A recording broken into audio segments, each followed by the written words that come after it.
Welcome to the Positive Pants Podcast. Mindset, motivation, and inspiration to help you find your positive pants.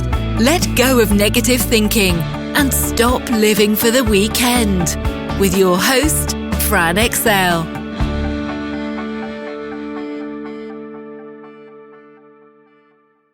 So welcome to the show. As always, it's Fran Excel Mindset Coach, helping you find your very own pair of positive pants so you can get out of your own way and live a life that you love.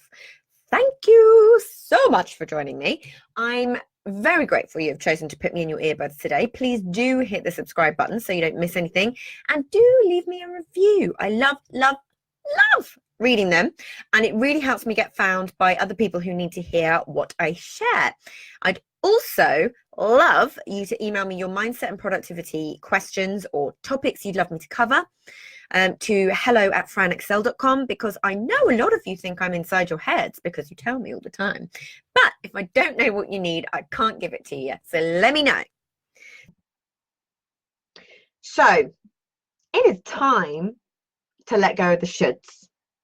Should is hands down one of the words that I hear the most from clients, from other people's content, from friends, colleagues, everyone. You know, and I always question it and call it out nowadays, but it's rife within our language. It's totally natural to use it. We have been conditioned since we were teeny tiny by parents, caregivers, teachers, etc., to use it and respond to it. So I have to check myself when I use it too. Yeah, so it's going to happen, but it's a dangerous word. Yeah. So when we heard it when we were young, how did we feel? Were we wrong? Shame? Bad? Guilty? Not good enough? You know, do we feel obliged? Like we have to do something, forced to do things we don't want to?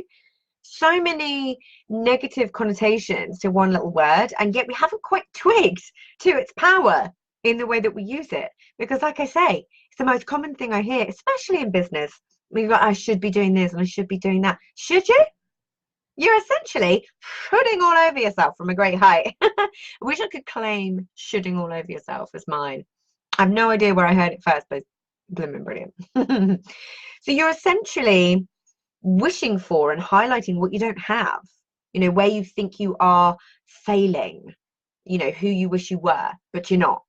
Yeah, it has guilt and frustration written all over it. Now, how many times per day do you think you actually say it or think it? I mean, if you started to keep a tally, it'd be bonkers. Yeah, I should have more clients, I should eat better, I should do more, I should go to the gym, I should work harder, I should be positive, I should be further along. Should. Yeah, does it help? Does saying you should ever actually help the situation and spur you into action? Or does it kind of make you just beat yourself up and feel not good enough?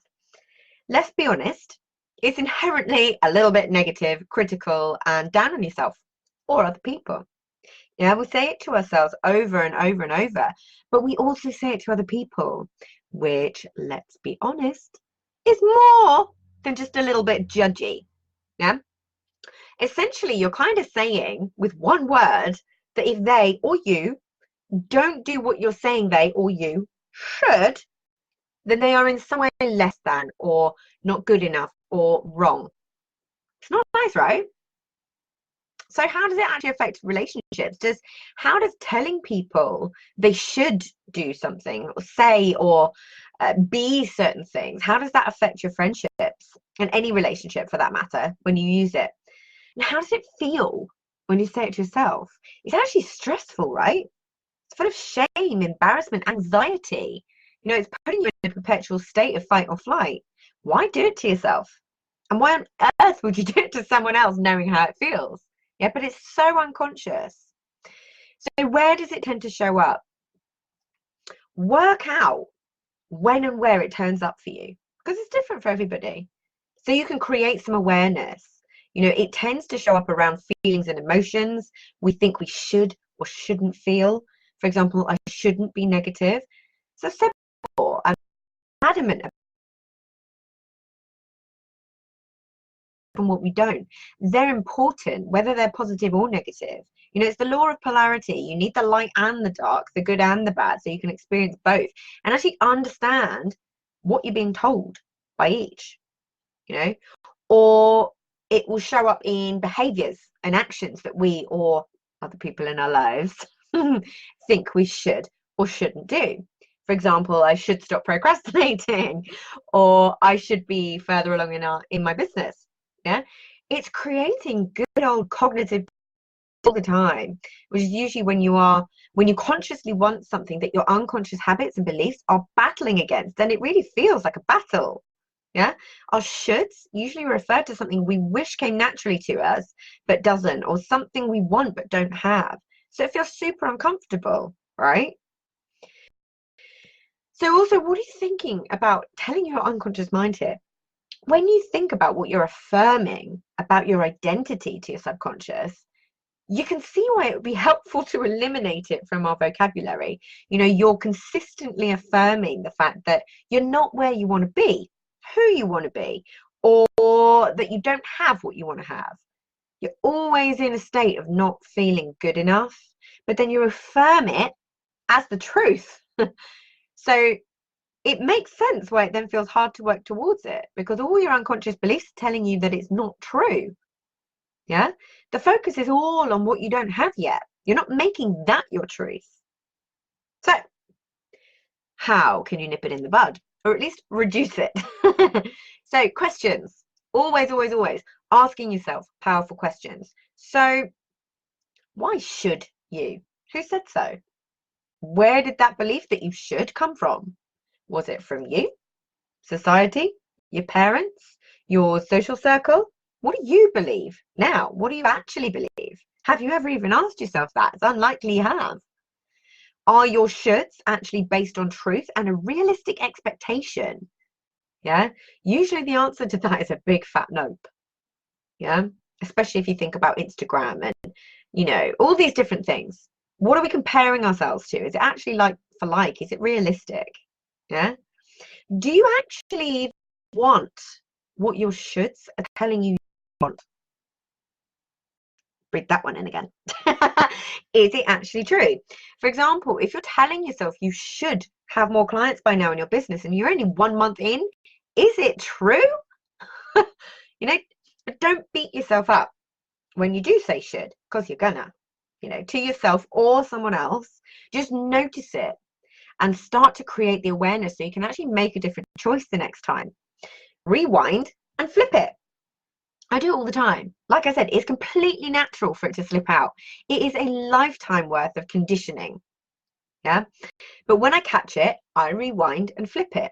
And my easiest flip is usually to could instead of should. So to be fair, this is usually towards my poor hubster. So, you know, I'll do things, I'll get excited about something. It's like, oh, you know what you should do? Hang on, rewind. Do you know what you could do? Do you see?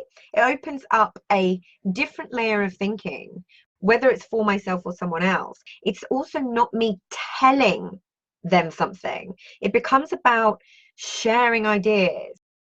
They have the choice without you being annoyed or offended or them feeling bad. You know, all of these different things. It's opening up potential, choice, ideas. It feels so much lighter for everyone involved. But just that simple flip, you can see how so many arguments happen, right? Think of the energy of the first type of conversation of you should do this versus, oh, you could do this. Yeah. Or you could even just flip I should to I want to. How about that? So some of you may be thinking, what about when you really should do the thing? Now, it should be said that there are, of course, tons of instances where we really should do certain things in order to avoid negative consequences. For example, feeding our kids, paying our bills and taxes, putting petrol in the car. So in these instances, what I would love for you to do is, again, flip it, reframe that should into a get to. I mean, how much more empowering is that? Yeah, it turns from a pain in the butt on your to-do list and something negative into something that's actually pretty positive and full of gratitude. I mean, how grateful are you to have your kids in the first place, to have to feed them, and that you earn enough money to have to pay taxes, and that those bills are kind of just a thank you payment for a service you've already enjoyed, like being able to WhatsApp all your friends and speak to your parents on the phone, or that you've just enjoyed the internet and been connected to people literally all over the world in different time zones. It's magical, yeah? And that you have a car to take you wherever you want to go, and you've been places and had independence, so you've got to fill her up now, right? Different feels occurring right there. So the next thing I want you to think about is, what are you currently making it mean about yourself that you don't have, that you aren't having it currently? What are you making it mean about who you are or where you are right now? It's a really, really interesting point. And it's a good idea to come back to this episode when you've got a journal in front of you. I know most people listen to me in the car, in the toilet, in the bath, but it's a good idea to write down some of these things. And the next thing is, why do you want or need to do it anyway? What is the good stuff on the other side of that should? That's where you can find the motivation, because saying you should do something is really demotivating, right? Yeah. So to just flip it around again and say, okay, well, what happens on the other side of me doing that? That's where you can find that motivation. Do all those things that you're telling yourself you should. What would happen if you put your focus on why you want to do it, rather than the fact that you're not right now? It is slightly more motivating, don't you think? Yeah. But the main thing is to understand how should disempower you and anyone on the other side of it. And having that awareness means you can catch yourself and flip it around. I mean, at the end of the day, it kind of all boils down to this. Should you really do the thing? Be the thing? Have the thing that you think you should? Ask yourself these better questions and get yourself better results from it. Get back to living a life that you really love, because you are the one in control. But it's just these tiny little tweaks to our language that makes such a difference.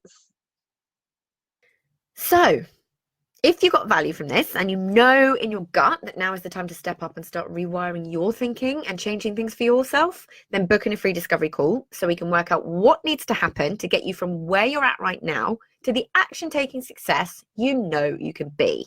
And if you want my eyes and ears on your problems, I work with people one-on-one and through my Proactive Pants Mastermind. So stop waiting for if and when and decide to change things now, because you can. And as always, I hope that was helpful. So any questions, just let me know. And as always, I will see you next week. Bye.